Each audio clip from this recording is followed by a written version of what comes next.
Hello दोस्तों। आज की हमारी वीडियो एक मोस्ट इंपॉर्टेंट टॉपिक पे आधारित है जिसका नाम है त्रिभाषा सूत्र, थ्री लैंग्वेज फार्मूला। ये क्या होता है, इसके साथ साथ इसके आधार क्या होते हैं और ये बीएड के एग्जाम में किस तरह के क्वेश्चन इनसे बनते हैं, सभी चीज़ें आज की वीडियो में हम आपको जानकारी देंगे। तो सबसे पहले हम सभी जानते हैं कि भाषा का ज्ञान वर्डों पर आधारित होता है और वर्णमाला जो होती है उसके ज्ञान के माध्यम से ही हम किसी पाठ्यक्रम की शुरुआत कर सकते हैं और इसके साथ साथ हम उसमें प्रवेश पा सकते हैं। एक तरह से प्रवेश द्वार है हमारा भाषा ज्ञान, ज्ञान अर्जन में। ठीक। भाषा जो है समुदाय, देश, क्षेत्र, इन सभी के मध्य एकता और आत्मीयता के साथ साथ निकटता लाती है। ठीक। और भाषा का राष्ट्रीय महत्व भी है। तो भाषा जो है राष्ट्र निर्माण का भी कारण होती है और इसमें बहुत ही उपयोगी होती है। जैसे किसी राष्ट्र को एक करना है तो सभी को एक भाषा में या फिर एक अभिव्यक्ति के माध्यम से ही हम उसको व्यक्त कर सकते हैं और उनको एक कर सकते हैं। ठीक। तो भावनाएं जो है वो भाषाओं पर आधारित होती हैं। अगर भाषाओं को विकृत कर दिया जाए तो भावनाएं भी उससे प्रभावित होती हैं। तो जो लैंग्वेज होती है वो अफेक्ट करती है मनुष्यों को और उनके एकता को। ठीक। तो राष्ट्र निर्माण का साधन है भाषा और भाषा जो है वो शिक्षा अर्जन का प्रथम चरण है। ठीक। तो भारत जो है वो बहुभाषिक देश है। जैसा हम सभी जानते हैं कि भारत में अनेक राज्यों में अलग अलग भाषाओं का उपयोग किया जाता है और माना जाता है कि भारत में 5 भाषा परिवार हैं। ठीक। उनके उनके नामकरण भी किए गए हैं। तो जैसे कि पहले एक आता है इंडो आर्यन, इंडो आर्यन के बाद आता है द्रविड़ और ऑस्ट्रो एशियाटिक, इसके साथ साथ तिब्बती वर्मन और इसके बाद अंडमानी।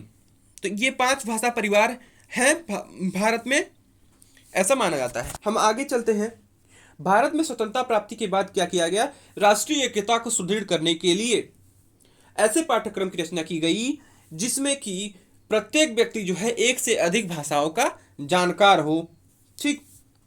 और यहीं से हमारे त्रिभाषा सूत्र का, हमारा आज का टॉपिक है त्रिभाषा सूत्र, उसका आरंभ होता है। उसका प्रारंभ का यही कारण है क्योंकि पाठ्यक्रम हमें ऐसा बनाना है जिसमें कि सारे देश को एक सूत्र में भी पिरोना है हमें, और उसमें एक से अधिक भाषाओं का अगर जानकार होंगे लोग, तभी तो लोगों में भावनाएं आपस में जुड़ पाएंगी और लोग एकजुट होकर रह पाएंगे।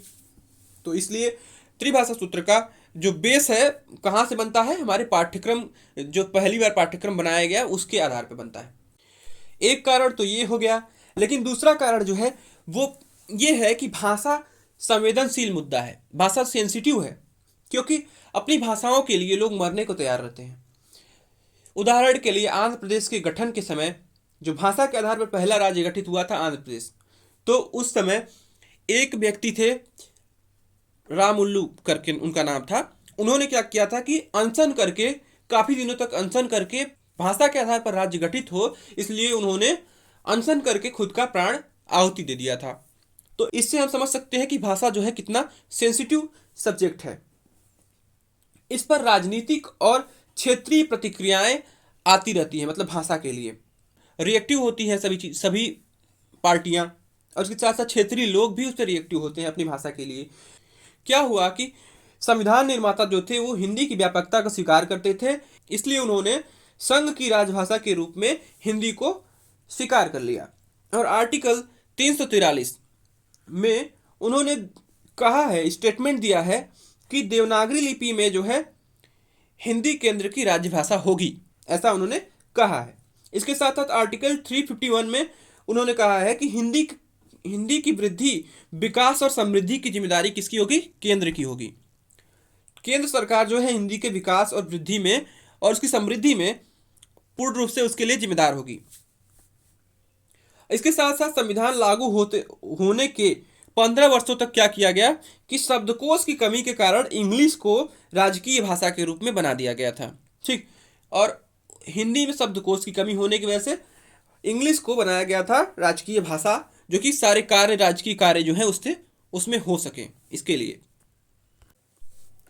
आर्टिकल 244 में राजभाषा आयोग ने कहा है उपयुक्त शब्दावली के अभाव में 1965 तक इंग्लिश को राजभाषा के रूप में प्रयोग किया जाएगा।